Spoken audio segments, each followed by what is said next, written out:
Welcome to the Scottsdale Vibes Podcast. I'm Alicia Haygood. You all know that I love giving back to our community. I love focusing on our community, all the amazing people, places, and events that make it up. But our nonprofit world out here in Scottsdale really is one of a kind. And I'm really excited to introduce you to the Scottsdale Serve Squad this week. So we're going to shine a light on them and Raquel Diehm, who joins me. She started this whole grassroots. And they are a community-led movement that's serving our neighbors. I love this, with compassion, connection, and heart, most importantly. But first, let's talk about our favorite Scottsdale real estate agent, Sean Shackleton. For over 25 years, our sponsor, Scottsdale realtor Sean Shackleton, has guided buyers and sellers with straight talk, smart strategy, and data that keeps you ahead of the market. If you want a calm pro who won't let you settle for less, call Sean at 480-734-7277 or go to theshackletongroup.com. We talk about this during the season. 'Tis the season to be giving back. It's one of my favorite times. And I really do love focusing on individual nonprofits here in our community because, at least in my family, we have always dedicated some type of gift to giving back. And my kids understand that. They used to gripe about it when they were littler, and they don't have a choice. But they learn to appreciate it. And I'm really excited to introduce you to Scottsdale Serve Squad. I'm going to get that tongue twister out. If you follow them on Instagram, you've probably seen the photos of volunteers handing out water, snacks, blankets, hygiene kits. They seem simple, but these little things that we take for granted are incredibly meaningful to those that bring comfort to people who need it the most. But what makes this group so special isn't what they hand out, it's how they show up, with presence, kindness, and a message that every person is seen and valued. So at the heart of this is founder Raquel Diehm, who started this movement after seeing a need in our community and refusing to look away. So she's here today, and I'm really excited because I am impressed with this younger generation coming in and really no, I see this problem. We're going to take action and do it and dedicate my time and my give back and really get all your friends and family involved. That is not what we were doing when I was teenagers. And I think it's incredible. So really start at the beginning. Where did this idea come from the idea to Scottsdale Serve Squad?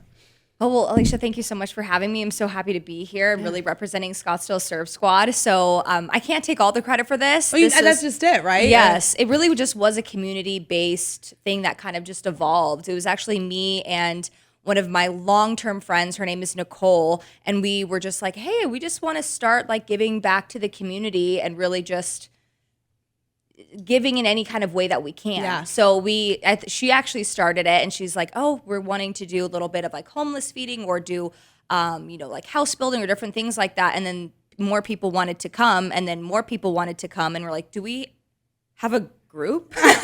We're like, okay, let's make things more official. So we just brought more people together, and we just absolutely love it. And we do not really, there's a need in both sides of this group. We have the need of the people who actually need this. We're going out, we're feeding the homeless, we're just being there for people who need things. But also we're a new group. We've been existing probably for less than a year. And the small amount of marketing that we have, we're literally just showing what we're doing. So many people are like, when's the next one? How can I get involved? I have things for you guys. Here's a donation. And it's just amazing. People are looking for ways to give back to the community. So we're so happy to facilitate and to, really be there for this group. What was it that set the light bulb off for you? Was there one moment that you saw? Was there one instance that you experienced that you're like, I need to do more?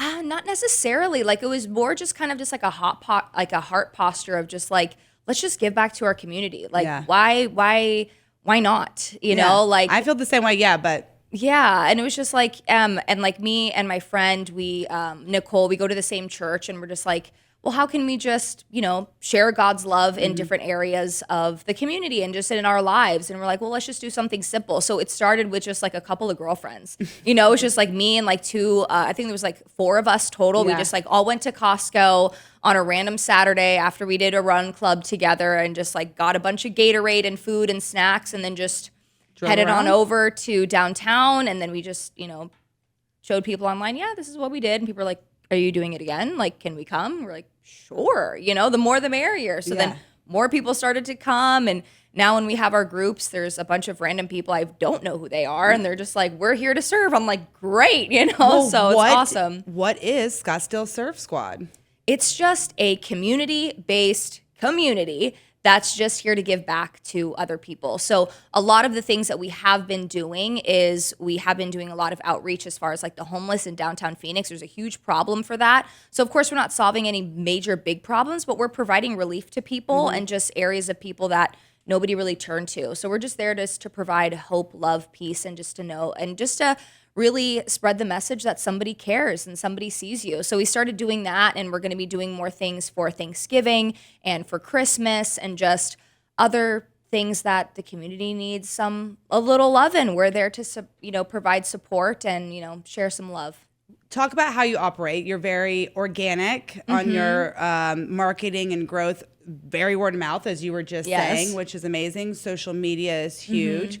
So when you do this, how do you typically operate in this sense? Do people just send you a DM? Like, I mean, how are you getting all these volunteers? Or how do you put that out there? How do you decide what to do next? Oh, it's all word of mouth and Instagram right now. That's crazy. It's just all Instagram. It was crazy. We just did like our first post. I'm like, okay, this is what we're going to do if anyone wants to join. And there was like all these shares and like everyone's like spreading it. I'm like, dude, I mean, like I run my own business and stuff too. And I know how much goes into marketing and all this stuff. And I was like, this is just like kind of taking off. Like people want to be involved in this. Yeah. So I'm like, oh, like let's dive into this a little bit more. So our operations are pretty simple. We meet once a month and we say, is here's it like the the day. first Saturday, or do you have a set schedule in that sense? It's usually like it can be around, usually it's like the second Saturday of every month, and we all get together.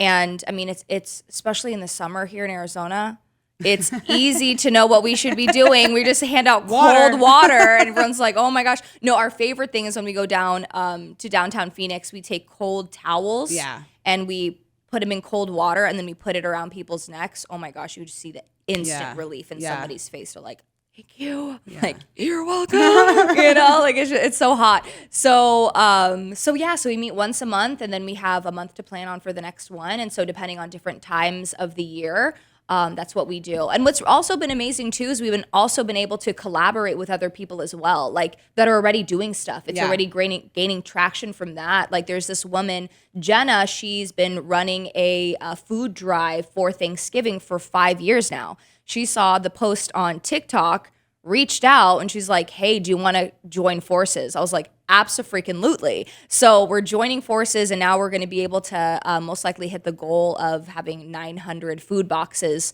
for families in the valley who need it. So that's incredible. Yeah, so just, joining forces with people who also have something going on, like we can also elevate the experience. How are you finding the needs what needs are you finding, and how are you meeting those needs? I guess I should ask. Well, we just started out with knowing, I mean, people need food and water, right? People need food and water, easy. So we go out there and like there's always people out there. So we always know that that's a consistent need. But then now that the word is spreading a little bit more, people are now starting to reach out to us and say, hey, we have this thing going on. Do you want to collab? And we're like, absolutely, we do. So yeah, just whatever we find, basically what we come across, we're there for it. Are the people that come to volunteer during the month, are they the ones bringing them like the supplies and stuff? How do you get everything? Yeah, so we'll have like a packing list. Like if we're doing like a homeless feed, we'll have a whole packing list and people come prepared. They come with the stuff. Or they can also, if they're not able to be there in person or they don't have time to shop, they can financially donate. And we've worked with some of the local businesses in the area. We worked with Jimmy John's, and they gave us an incredible discount to buy a lot of sandwiches. So we'll take their financial donation, and 100% of the donations go to what we're doing. And we go out and buy a bunch of sandwiches, and we just use that for supplies, and then we'll go on out on the town. So whether you can be there in person or in spirit, and you want to support in different types of ways, financially or with your time or your presence, we'd love to have you. What are you seeing out there as far as needs? I know the times have gotten hard lately, and especially the holidays are always a big time that everyone struggles the most. Yeah. Currently, besides food and water, what are some needs out there you're seeing in the community? Well, as you mentioned, this time of the year is particularly hard for people because a lot of money is required to make holidays happen. And there's a lot of FOMO. Oh, this family has this and this and this. How people are just trying to get by. So, I mean, right now it's the obvious of just putting food on the table for Thanksgiving, just providing relief with that. And then providing a Christmas for families who can't afford Christmas, So they seem like small things, but really, I mean, you remember when you were a kid, Oh, it's like huge, yeah. it's like it's everything, Yeah. And those are the memories that you store with you for the rest of time. And being a parent and not being able to provide that for your kid, that's heartbreaking because you're super behind on bills. So and from that, we're just getting to know people's stories and getting to know them more deeply, which just opens up our heart even more to really go in there and serve and do what we can. You talk about the word compassion and using your heart to get in there. What are you hearing from these people on the streets? Oh my goodness, stories upon stories. Alicia, there's this one guy who really sticks out the most, and we were walking by, and sometimes it can be a little interesting when you're out there on the streets because you don't want to offend people. Okay. Of like, hey, are you homeless? And so, but for us, like our philosophy is just like, we'd rather just offer something because you never know where somebody's at. And you can usually tell. But we were walking by and there was this like kid on the side of the road and you couldn't really tell, but we're like, hey, do you want, any water, snacks or whatever? He's like, oh no, I'm not homeless. I'm all good. And we're like, okay, no big deal, whatever. And so we continue to walk. And as we're doing our thing, he comes like running up behind us. And he's this young kid. And so he's like, actually, do you have like a couple of dollars for the bus? I'm trying to see my mom and I haven't been able to see her in 5 years. And I'm just trying to see her. I'm like, how old are you? He's like, I'm 22.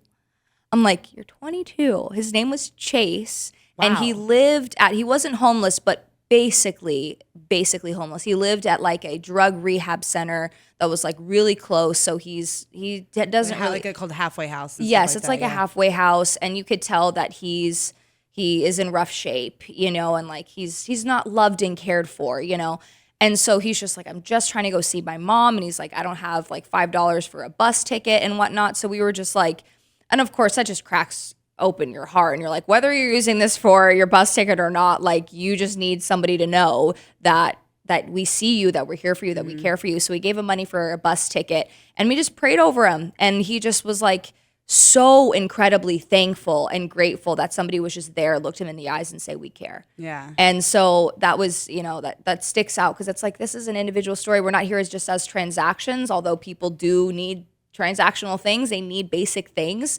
But really, it's also just looking somebody in the eye and saying, like, you matter, and we see you, and it's okay that you're going through a hard time. Let's pray about it, and here's some relief, or even helping them put together a game plan. Hey, where are you headed? Where are you trying to go? What do you need to do in order to get there? And just like putting care into their life. It does a lot. Yeah. I mean, think about what just for you, when you get to come home and someone asks you how your day was and what was going on. I mean, just have someone there that cares, that knows you exist. Yeah. Is game changing in how we live our life in that sense. Organic growth, we mentioned a few times. This is massive. Everything started on social media for you. Like, what took off, do you think, about it? What took off from the socials? Yeah. I think it was just no one was doing this. Is that basically? I think that's basically it. It was just like no one's doing this, and people were just wanting to help other people, so people were just down for it. About how many people show up every time now? Let's see, Average, maybe like sure, yeah.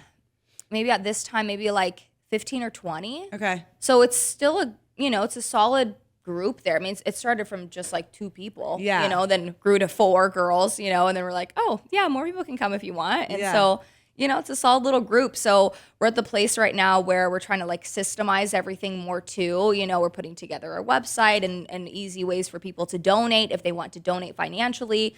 I mean, of course, if you're in the area and you're in Scottsdale, like, please come. We'd love to have you. But if anybody else is at any other place or they can't make the day or make the time, they can still see, hey, what we're doing, what they're supporting. And if they want to financially donate or donate supplies or anything like that, we would love to accept the help. Where do you see this going next? I mean, look how much you've done in less than a year, how huge of a following, the showing up, the easiness of, this for you. So where do you see this going in a year? 2 years, 5 years? Well, I mean, the demand is already rising. So we're kind of already thinking ahead a little bit in that sense of just like, well, we kind of want to systemize things. So if a lot more people want to come, because I love Scottsdale. I'm born and raised in Arizona. I love it here. I'm involved in so many clubs, and some of the clubs that I'm involved with like have like hundreds of people.